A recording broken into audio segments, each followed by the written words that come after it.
Depuis 2 ans, je suis en mission à Bamako, au Mali, comme directeur des études à l'EFIC, l'Institut de formation islamo-chrétienne, et aussi comme responsable du Centre Foi et Rencontre à Bamako.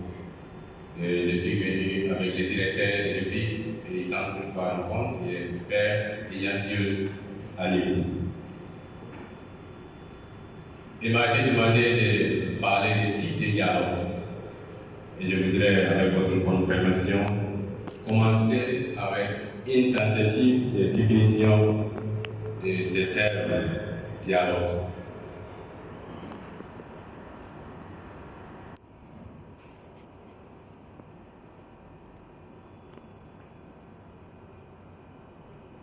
Qu'est-ce que le dialogue? Ce mot dialogue vient du grec dialogos, qui est composé du préfixe dia, qui signifie au travers, par, entre, et du radical logos, qui veut dire parole, raison, verbe.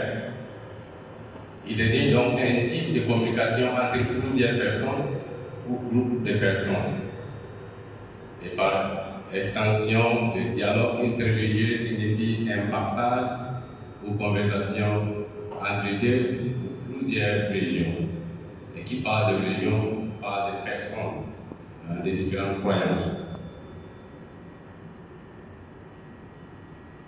Ce mot a vu le jour dans l'Église grâce au pape Paul VI, qui l'a employé dans son encyclique Ecclesiam Suam du 6 août 1964, où le Saint-Père invite les chrétiens à entrer en dialogue avec le monde. Il affirme que l'Église doit entrer en dialogue avec le monde. Pourquoi? Parce que l'Église se fait message, l'Église se fait parole, l'Église se fait conversation. Et le Saint-Père mentionne 4 groupes de personnes avec lesquelles l'Église doit entrer en dialogue. Et c'était pour souligner l'importance même des dialogues. Quels sont ces 4 groupes? Selon lui, l'Église doit entrer en dialogue avec toute personne. La deuxième lieu, l'Église doit entrer en dialogue avec tous les croyants. C'est le dialogue interreligieux. L'Église doit entrer en dialogue avec tous les chrétiens, l'écuménisme. Et enfin, l'Église doit entrer en dialogue avec tous les catholiques. Donc, dialogue à l'intérieur même de l'Église. Maintenant, passons sur les différents types ou formes de dialogue. Puisqu'il s'agit des rapports interpersonnels, des relations entre des personnes différentes dans leur foi,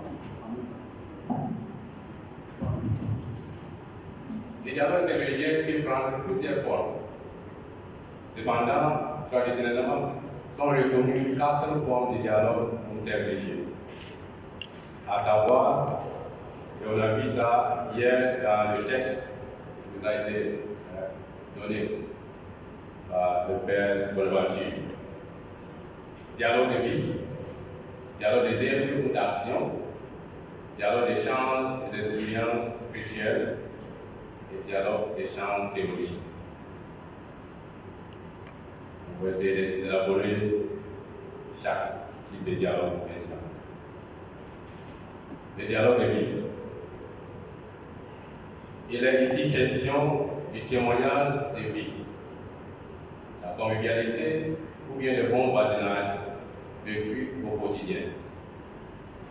Il s'agit de témoignages chrétiens, coexistence pacifique, participation aux événements de la vie, des événements heureux comme malheureux, bon voisinage. En Afrique en général, et surtout dans les pays où les chrétiens sont fortement minoritaires, ce que nous vivons surtout, c'est ce dialogue de la vie.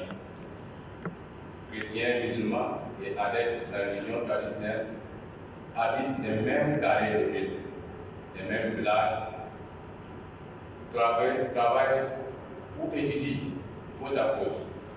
se rend visite entre les voisins, participe aux peines et aux joies des uns et des autres.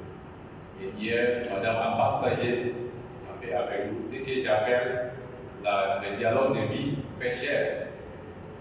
Le fait qu'elle est mariée à un musulman. Et ce qui veut dire chaque jour, elle vit ces dialogues.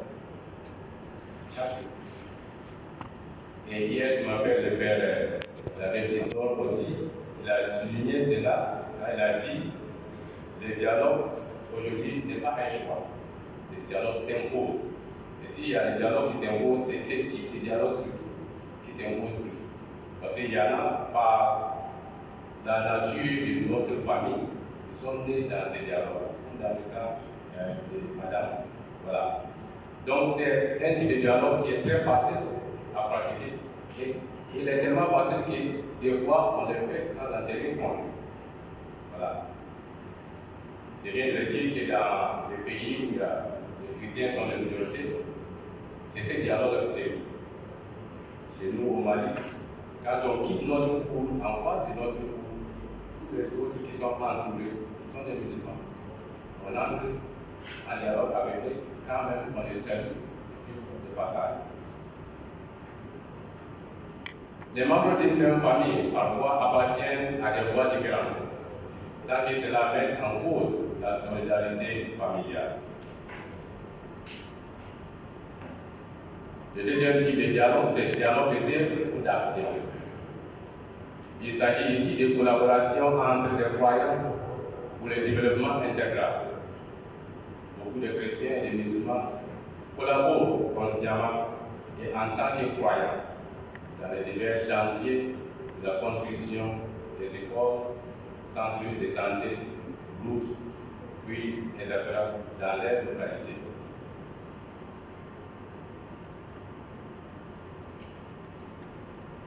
Je voudrais ici penser à tous ces musulmans engagés avec les chrétiens dans les œuvres caritatives, éducatives et de promotion humaine, initiées par l'Église et les organisations non gouvernementales. Ces dernières années, partout en Afrique, ce dialogue des œuvres s'est ouvert aussi sur les champs politiques avec la démocratisation et la décentralisation. Il s'agit là de collaboration pour le développement intégral dans les domaines de la promotion de la personne humaine, services sociaux, justice et paix, la protection de notre maison commune, etc. Dans le temps de Corona, dans mon village, tout le monde donnait ce qu'il pouvait, musulmans comme chrétiens, pour aider à combattre cette maladie-là qui venait d'arriver. Voilà. Et là, on ne se pose pas la question de savoir que les musulmans étaient chrétiens. Tout le monde fait sa part. C'est la même chose quand il y a des constructions à faire. On peut construire une église dans un village quelque part. Ce qui est important, c'est que chacun amène sa pierre. Voilà. Donc c'est ce type de dialogue qui s'est fait quand il s'agit de développement. En troisième lieu, il y a le dialogue d'échange des expériences spirituelles. C'est la forme de dialogue qui se joue au niveau de la vie spirituelle et expérience religieuse. Il consiste qu'à un niveau plus profond, les hommes enracinés dans leurs traditions religieuses peuvent partager leurs expériences de prière, de contemplation, de foi et d'engagement. Des expressions et voies de recherche de l'absolu. Ce type de dialogue parvient à un niveau beaucoup plus profond, c'est lui-même de l'esprit, pour l'échange et le partage, qui consiste en un témoignage mutuel de ce que chacun croit et une exploration commune de convictions religieuses respectives. Cette expérience est vécue surtout dans les dialogues intermonastères entre catholiques, bouddhistes, hindouistes, etc.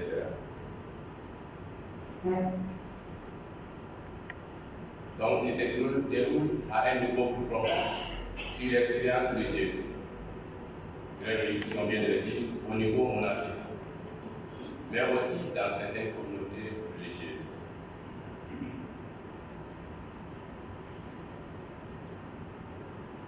Ensuite, nous avons le dialogue des sciences théologiques. S'il y avait le dialogue, on dit le type de dialogue le plus facile, celui-ci est le plus difficile à faire. C'est le dialogue qui se pratique entre spécialistes, experts, qui cherchent à comparer et approfondir leur compréhension de la foi de l'autre. C'est la forme la plus difficile du dialogue. Chacun doit être bien enraciné dans sa propre foi. Et le but en est de comparer, d'approfondir, de mieux se connaître, de rapprocher des points de vue sur les énoncés essentiels de leur foi respective.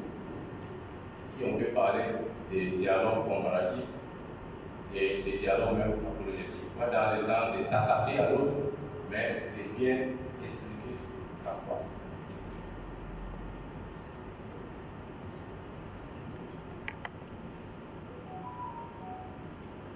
Un grand passé présenté dans les documents d'Abu Dhabi, la fraternité humaine, fruit de plusieurs rencontres entre le pape François et le grand imam Al-Azhar Ahmad Al-Taïb en 2019.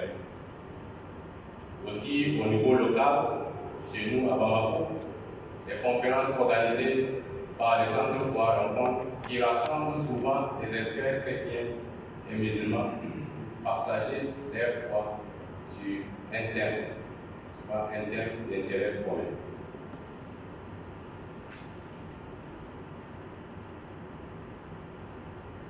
On dit des conclusions, je dirais, dans notre monde contemporain menacé par les diverses crises, tous les efforts en faveur de la réconciliation, de la paix sociale sont à encourager.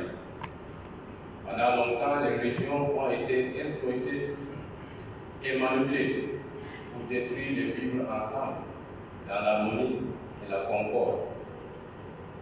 Ce type de dialogue que nous venons de voir constitue un processus qui ouvre les portes de la convivialité entre les personnes de confessions différentes.